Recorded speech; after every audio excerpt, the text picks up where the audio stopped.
All right, welcome to day one of the flipped classroom. So we're starting today with congruency proofs, and in general, we're going to talk a little bit about circle proofs today. Okay, so just a recap of proof in general, how to do them. Remember your types of proofs we have for triangle proofs, what are the theorems, stuff like that. So, all right, in the diagram below, triangle ABC and DEF, AB is congruent to DE, angle A is congruent to angle D, and angle B is congruent to angle E. Which method can be proved to show that the two triangles are congruent? Remember, we have a few theorems. We have side, side, side. We need three sides. We have side, angle, side, which is two sides that are congruent and then the included angle between them. We have angle, side, angle, which is two angles and the included side between them. Okay. We have hypotenuse leg, which is only used for right triangles. So we have to have a right triangle. One of the hypotenuse and one of the two legs congruent, and then angle, angle, side. So angle, angle, side is similar to angle, side, angle, except the side has to be outside of the two angles, not the one that's directly in between. Okay, and those are the five theorems. So the easiest way to do these problems is just to mark the things down. What are they giving you that's congruent? So AB, and there's DE. Angle A is congruent to angle D, angle B is congruent to angle E, and then you can clearly see it's angle, side, angle, okay? If there's two angles congruent, you know it can't be one of these two. So just kind of go through and see what's congruent, what would make sense. All right, and the next one, which can prove the triangles are congruent, we have AC bisects angle BAD. Remember, if you're bisecting, whatever follows the word bisects is what's being cut. Right, we use the expression, if I bisect a watermelon, right, I don't get cut in half. What comes after the word gets cut in half. Angle B is congruent to angle D, and then we have the reflexive property, something that's not stated, but something we could show. So here it's angle, angle, side. So you see the sides outside, not in between the two angles, and so that's the choice here. All right, for this one, we're going to want to draw a picture. So with two triangles, BAT. Now, BAT means I label the angles going around in a circular motion. Okay. You can go counterclockwise just like you label the quadrants. And then these have to go in the same order. So with B went up top, C has to go up top. A went to the left, going around this way. R has to go here, and E has to line up. So angle A is congruent to angle R. BA is congruent to CR.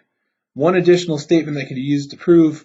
So remember, one thing we can't use is the donkey theorem. I can't use angle, side, side.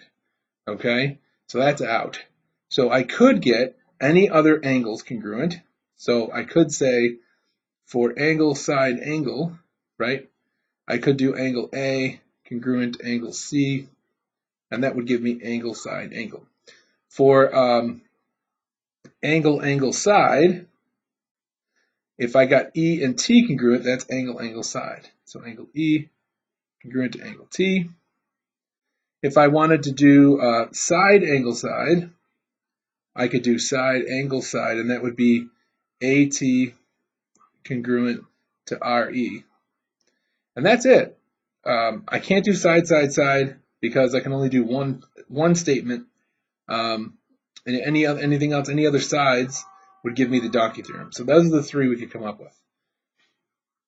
All right, so this is kind of a review of the proof theorems. So as you work through that, and let's freeze that here. Okay, number 4, BE and AD intersect at point C. So remember, we're doing our proof. Step 1, 2 columns, title them statements and reasons, and put in the givens. Now, sometimes it's a sentence, so if you can't pick them out or you're not sure what I should write down, put down the whole sentence, okay? So BE, right, and AD intersect at C. We have BC is congruent to EC. We have AC is congruent to DC. And then we have AB and DE are drawn. Remember, this is like your ingredients for your proof. If you don't put this down, right, if you don't write your statements down, then you have nothing to build your your proof with. Okay? The reason we always put down for the first one is given, and then after that we're going to look for anything that's congruent here, we're going to mark it down. So we have BC congruent to EC, and we have AC congruent to DC. And so now, after we do that, we're going to go look at our diagram. Is there anything else that we can show based on what we have? So here we're looking for things like, are there parallel lines? Can you make the Z's and E's, right? Alternate interior angles. Is there any vertical angles that are drawn in? Anything that's congruent or shared in both triangles, we can do the reflexive property for. So these are the things we're looking for, and we can easily kind of see that these are vertical angles here. So for step 2, it's angle DCE. Congruent to angle.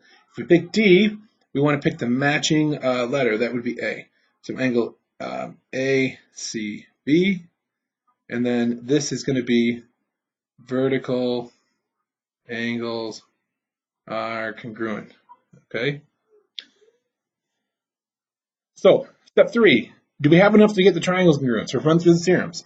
Side, side, side, angle, angle, side, angle, side, angle, side, angle, side, HL, and here we can see it's side, angle, side. If you're having trouble, just cover up one of the triangles, see if you have what theorems going on here.